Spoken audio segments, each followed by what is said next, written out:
इस हफ्ते विश्व पर्यावरण दिवस मनाया गया। 40 साल पहले शुरू हुई पर्यावरण बचाने की मुहिम कहां तक पहुंची, कितनी बदली धरती और कितना बदला हमारा पर्यावरण। इस हफ्ते की कवर स्टोरी विश्व पर्यावरण दिवस पर कैसे बचाएं अपनी धरती।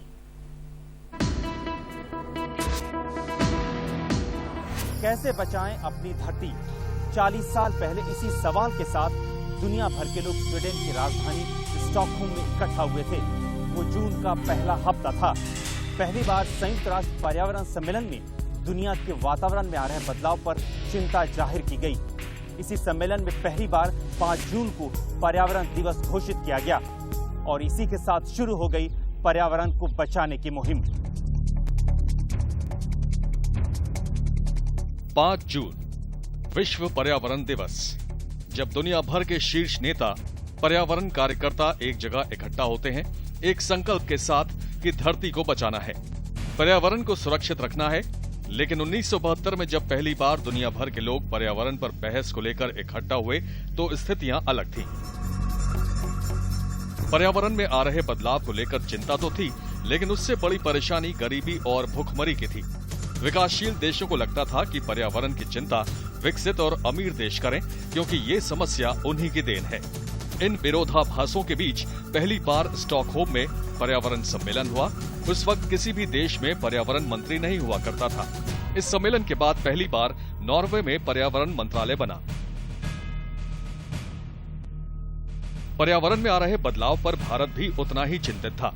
उस वक्त पूर्व प्रधानमंत्री इंदिरा गांधी ने कहा था, It is clear that the environmental crisis which is confronting the world कि मेरा अनुभव ये कहता है कि जो लोग पर्यावरण के साथ बेरहमी से पेश आते हैं वो खुद के साथ सहज महसूस नहीं करते। आधुनिक लोगों को पर्यावरण के साथ एक ऐसा रिश्ता जोड़ना चाहिए जो अटूट हो, जैसा कि पुराने वक्त में भारत में होता था। 40 साल बीत गए, लेकिन सबसे बड़ा सवाल यह है कि जिसका संकल्प 40 साल पहले लिया गया था उस पर कितना काम हुआ। पर्यावरण को बचाने में हम कितने कामयाब रहे। साल दर साल पर्यावरण दिवस मनाने का कितना असर दिखाई दे रहा है। साल दर साल पर्यावरण को लेकर बैठकें, डराने वाले आंकड़े, पर्यावरण को बचाने की मुहिम में चलते प्रोजेक्ट्स, लाखों करोड़ों का खर्च। इन 40 सालों में दुनिया भर में विकास की रफ्तार में तेजी आई, लेकिन पर्यावरण में बदलाव भी उतनी ही तेजी से आया है। खतरे और बढ़े हैं।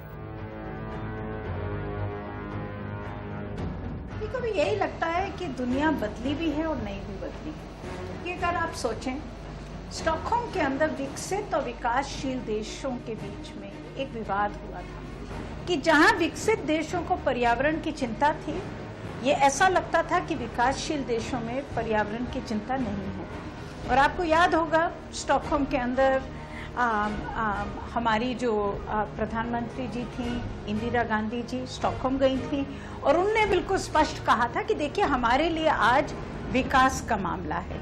पहले विकास हम लोग कर लें और उसके बाद हम पर्यावरण के बारे में सोचेंगे। तो ये विवाद चला था। और अगर आज की बात देखें तो आज भी वही विवाद भी चल रहा है।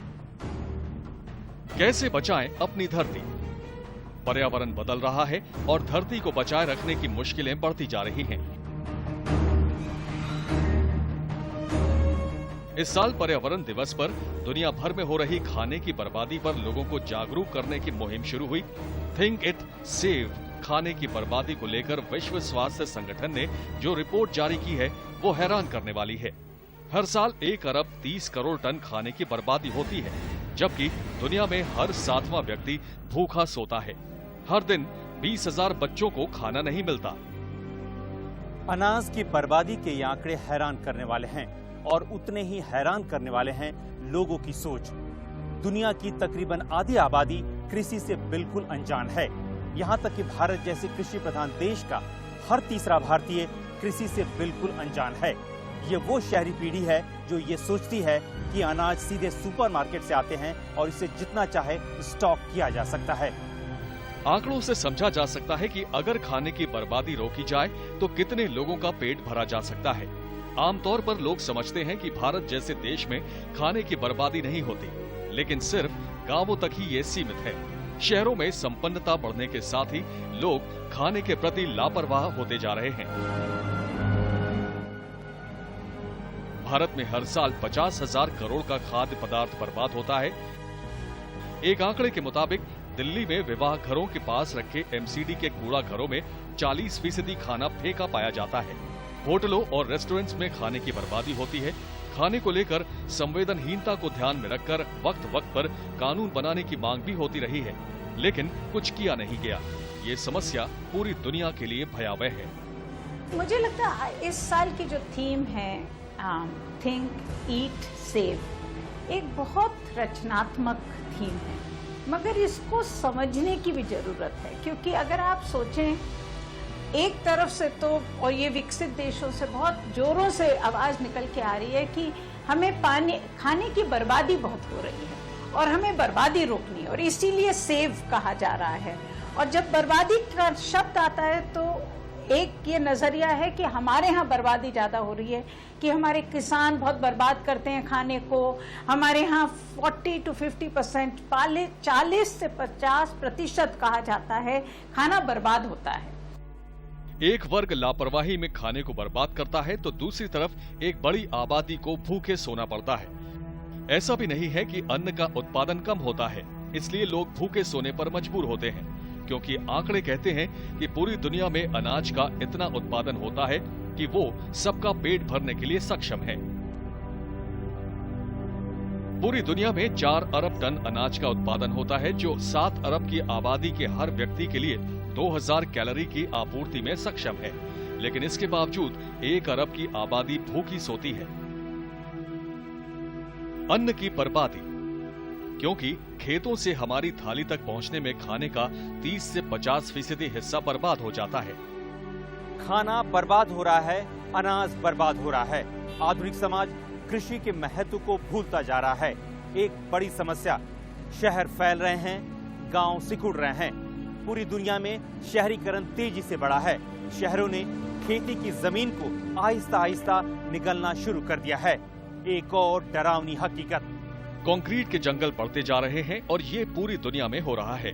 अन्न के उत्पादन के लिए खेती वाली जमीन चाहिए, जो कि लगातार कम होते जा रहे हैं। एक आंकड़े के मुताबिक 1960 से अब तक खेती की जमीन में सिर्फ 12% इजाफा हुआ है, जबकि हमारी जनसंख्या 10 गुना बढ़ी है। सवाल ये है कि फिर हम भूखे क्यों नहीं मर रहे? दरअसल इन वर्षों में हमारी एग्रो टेक्नोलॉजी ने काफी प्रगति की है। 1960 से 2000 तक एशिया और लैटिन अमेरिका ने एग्रो टेक्नोलॉजी के दम पर खाद्यान्न उत्पादन में काफी बढ़ोतरी की। इन वर्षों में चावल, गेहूं और मक्का के उत्पादन में 66 से 88% तक की वृद्धि हुई है। हरित क्रांति का फायदा भी मिला है, लेकिन उसकी कीमत भी चुकानी पड़ रही है। खाद्यान्न के उत्पादन में बढ़ोतरी में हमने अपने दूसरे संसाधनों को खो दिया है। एक बहुत बड़ी चुनौती है हम सबके सामने, क्योंकि अगर हम कट जाएंगे अपने देश से और खेती से, तो मैं समझती हूँ सबसे बड़ा जो नुकसान होगा वो हमें ही होगा। क्योंकि हम लोग खेती से ही नहीं कटेंगे, हम खाने से कटेंगे, और अपने खाने से जो समाज कट जाता है वो बीमार समाज ही होता है। पर्यावरण हमें जिंदगी देती है, लेकिन हम दिन ब दिन पर्यावरण को दूषित करते जा रहे हैं। आधुनिक जीवन शैली ने पर्यावरण के संतुलन को बिगाड़ दिया है। नतीजा, दुनिया गर्म हो रही है और ग्लोबल वार्मिंग के असर साफ दिखाई दे रहे हैं। हाल ही में आई एक रिपोर्ट में कहा गया है कि अगर जल्द कुछ नहीं किया गया तो साल 2060 तक दुनिया का तापमान 4 डिग्री तक बढ़ जाएगा। तापमान का इस स्तर तक बढ़ना विकासशील देशों और गरीब देशों में रहने वाले करोड़ों लोगों की जिंदगी को नरक बना देगा। ग्लोबल वार्मिंग के उपाय सबसे मुश्किल है, पूरी दुनिया में सबसे मुश्किल है। इसीलिए अगर आप सोचें, ग्लोबल वार्मिंग की जो चर्चा है 1991 में शुरू हुई, आज आप और मैं बैठे हैं 2013 में। 1991 से आज तक कुछ नहीं हुआ है पूरी दुनिया में। क्यों? क्योंकि ग्लोबल वार्मिंग का सवाल पूरे विकास के सवाल से जुड़ा हुआ है। ग्लोबल वार्मिंग की वजह से ही मौसम में बदलाव भी देखने को मिल रहा है। बेमौसम बरसात, वक्त से पहले गर्मी और लंबी सर्दी, ये दुनिया के हर हिस्से में देखने को मिल रहा है। जानकारों के मुताबिक हर साल जीव जंतुओं और पौधों की सैकड़ों प्रजातियां विलुप्त हो रही हैं। शहरों में प्रदूषण के चलते तमाम नई बीमारियां पैदा हो रही हैं। अंधाधुंध दोहन के चलते दुनिया में पीने के पानी की कमी होती जा रही है। केवल भारत ही नहीं, अंधे विकास की वजह से पूरी दुनिया बदल रही है और ये बदलाव डरावने हैं। देखिए, क्लाइमेट चेंज के कारण मुझे लगता है पूरी दुनिया के ऊपर जितना खतरा आज है वो पहले कभी नहीं था, और ये समझना पड़ेगा क्यों। एक तो हम जानते हैं विकास के कारण आज प्रदूषण है, और उसी प्रदूषण से हमारी जो ईंधन की खपत रही है, हमारा जो विकास का जो पूरा तरीका है, उससे जो प्रदूषण होता है, उसी से आज पूरी दुनिया के ऊपर खतरा है। मगर भारत के ऊपर सबसे बड़ा जो खतरा आएगा, जो आज वैज्ञानिक कहते हैं, वो है हमारे मानसून के ऊपर जो बुरा असर पड़ेगा। क्योंकि हम सब जानते हैं कि भारत का जो वित्त मंत्री है वो मिस्टर चिदम्बरम नहीं है। भारत का वित्त मंत्री है हमारा मानसून। पूरी दुनिया में इस बात की कोशिश चल रही है कि पर्यावरण के साथ सामंजस्य बिठाया जा सके, प्रदूषण को कम किया जाए, लेकिन इन सब में सबसे बड़ी समस्या विकासशील देशों की है। विकासशील देशों की पहली प्राथमिकता विकास को रफ्तार देना है, और इस कोशिश में वो विकसित देशों के डंपिंग ग्राउंड बन गए हैं। विकासशील देशों का अपना तय करना पड़ेगा कि उनका विकास कैसा होना चाहिए।